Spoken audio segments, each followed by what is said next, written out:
Adventures TV.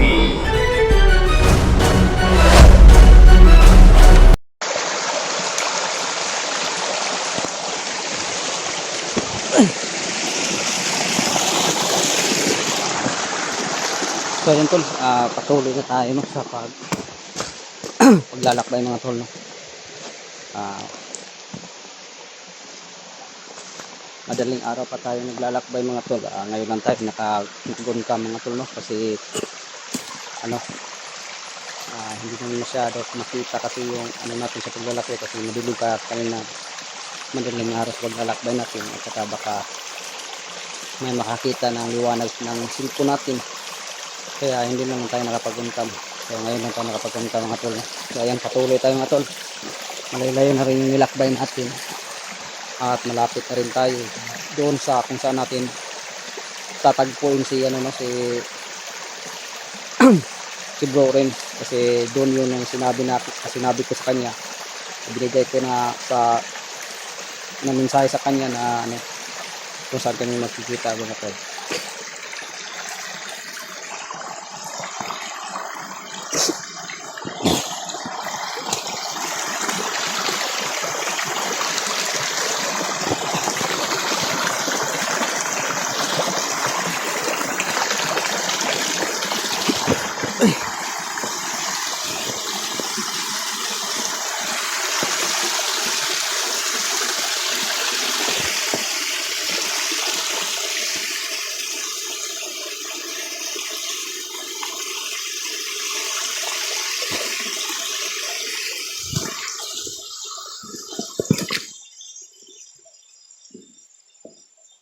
Yun, dito lang tayo dumaan mga tol, para hindi tayo makasagupa ng mga bandido mga tol.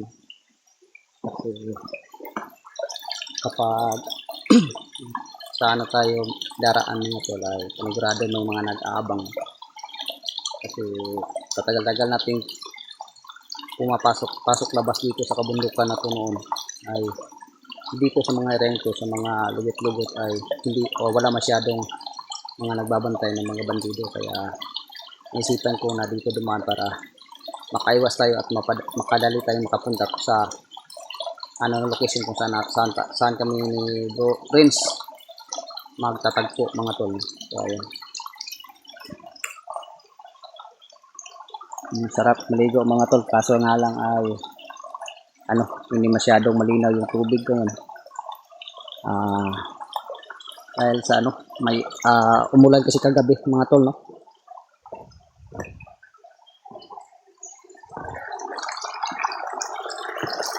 Yan.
Yun tol. Ah, Magandahan lang tayo tol. Baka ano tayo no. Mapasok tayo sa mga ginagawa nilang bitag. Baka may mga bitag sila. Dami lang mga insekto na pumapasok sa mata natin.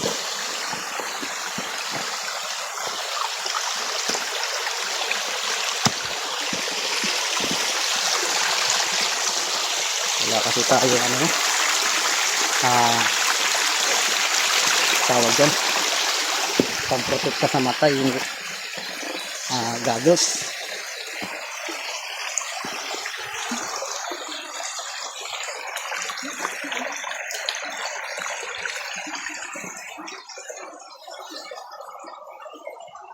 Nasira na kasi yung para natin mga to kaya wala tayo ngayon.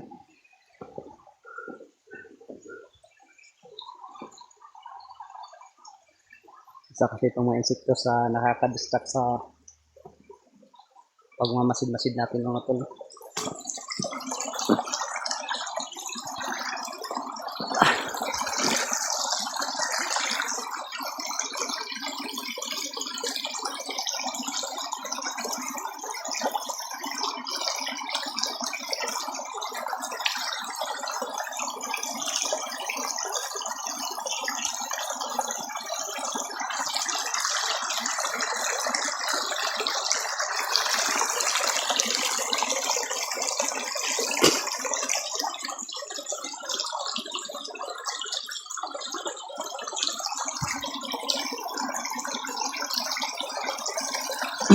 So yun to no, sana ay makarating ng ligtas si Bro Rins sa ang nasabing area no, na pagtatagpuan namin para masabay na kami maghahanap tayo no, kay Bro Tats. Sana ligtas siya no, at hindi at walang masamang mangyari sa kanya, hindi siya mapahamak.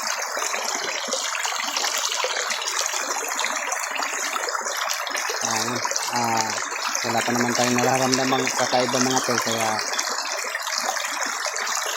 asik kita tayo. Maganda yung tulo lano mo yun, lumipad pa, natakot lano na. Natakot sa kainin tol, umalis.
May aso tol, lagot.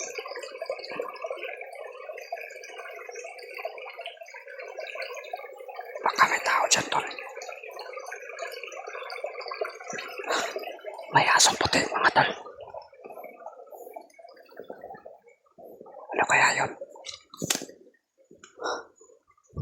Yun tol. Totoong aso kaya yun, o baka nagbabalat kayong aso yun tol. Kasi wala tayong naramdaman eh. Tsaka tumingin lang sa atin tol.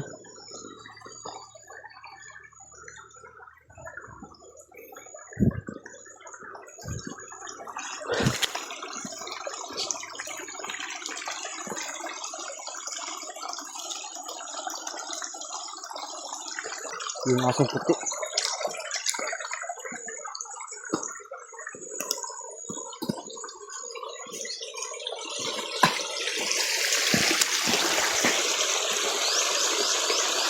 Dito. Wala yung bigla tol. Ano kaya yun?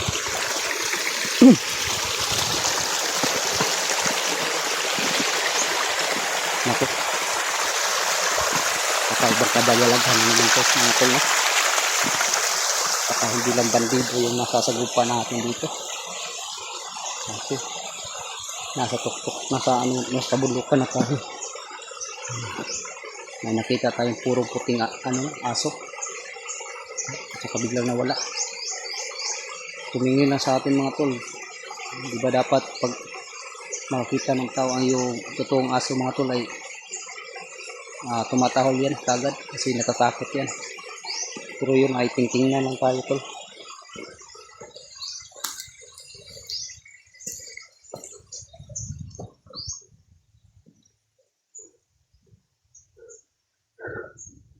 Hindi na tayo mapapatuloy dyan dito sa mga tol, dito sa ilog daraan kasi baka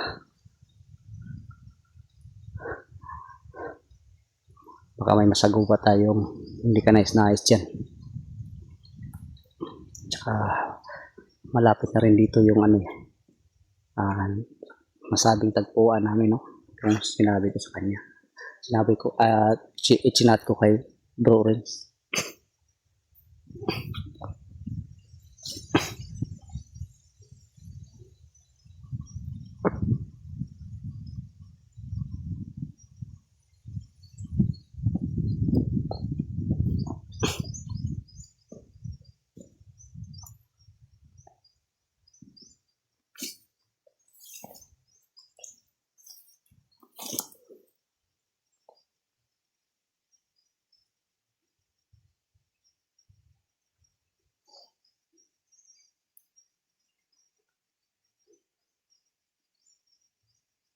Yun tol. Hindi na talaga bigla talaga nawala yung aso, no? Puting aso. Hindi tayo maano doon kasi wala naman tayong ginawang mali sa pagano dito sa ilog, no? Siguro ay nagpapakita lang siguro yun. Ewan ko kung totoong aso ba yun o baka nagmamalikmata lang tayo mga tol, no? Titingnan lang natin dito sa video natin kung nakuhanan ba ng video natin, no? Kasi nakitang-kita ng dalawang mata ko na tumingin din sa akin yung aso. Tinitigan lang tayo baka tapos umalis.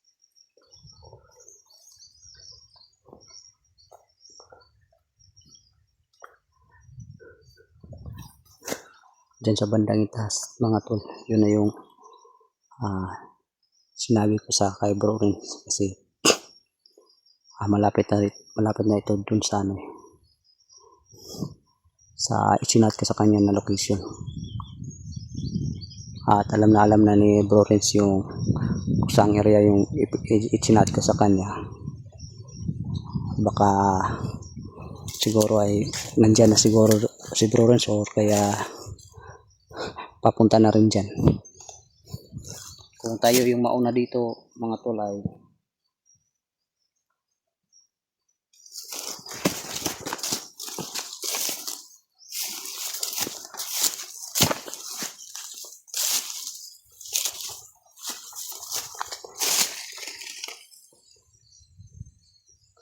ito, may nararamdaman tayo mga tol.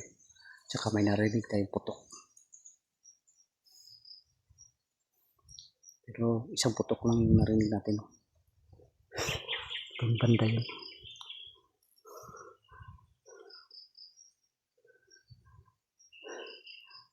Yan mga tol.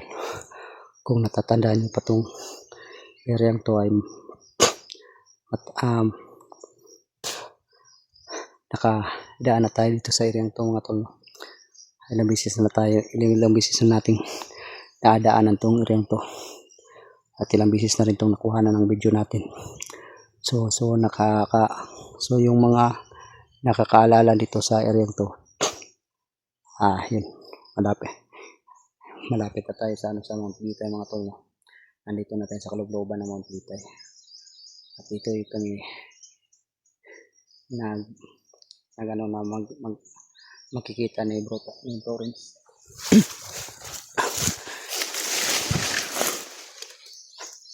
mga tol.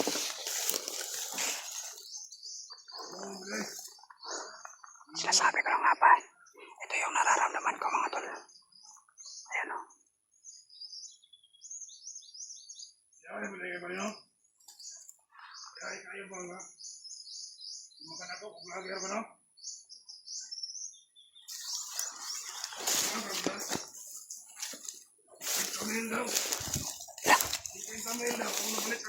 May patong na pala kami ngayon.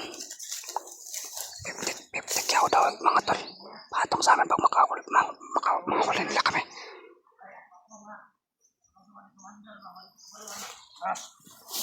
Oy, mo di commander.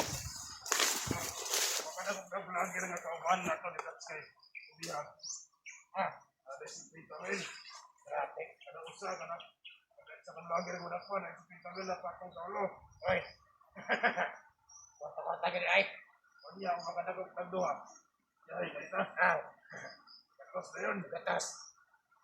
Gusto ko mamahagi anak ba tungat anak. Hindi. Ako'y makadakop, ako aray. Hindi ka makadakop, tunga ka. Gabi ka lang yung mga kasi ay. Kumalamat ka na. Yun. Tayo lang natin na magkalayo-layo sila mga tol. Bago natin tirahin. Dahil kung tayo, kita nyo na iwan nga. Pati ko yung matagaan. Yung ang panagin mo nga. Wala. Ako'y nakadakop, tunga ka. Ako'y nakadakop, ako aray. Kami nung ang manang imo kami. Unsay imo wa? Unsay ako ako ara. Hindi ka tawag ko pala nga sikis patay ka. Dili. Yan mga tol. Suon mo na.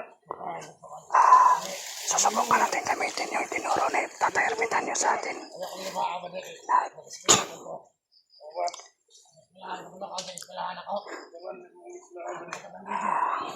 Yung orasyon natin ay ililipat natin sa anong bagay pagkatapos itira natin sa kanila.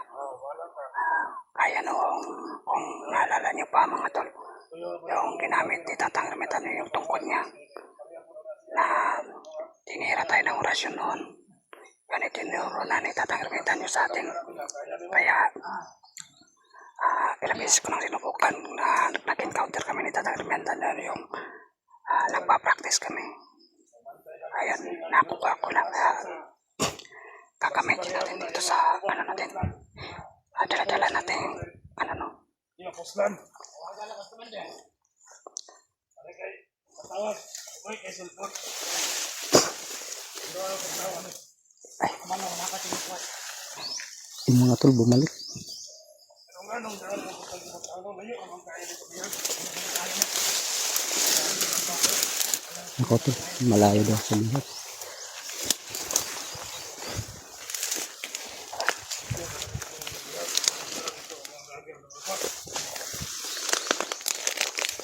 Ano pa rin ko na kayo.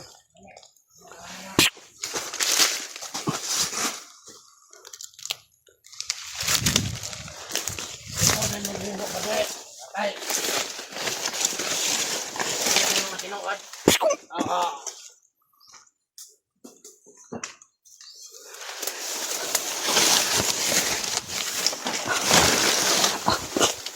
Ito, dali. Hindi muna tayo masyadong lalabas dito mga tol. May nararamdaman pa tayong ibang enerhiya mga tol. So magtatago lang muna tayo dito. At magmamasid-masid sa paligid. Baka nandito lang sila. Baka marami pa sila no. At saka baka nagtatago ng presensya yung iba.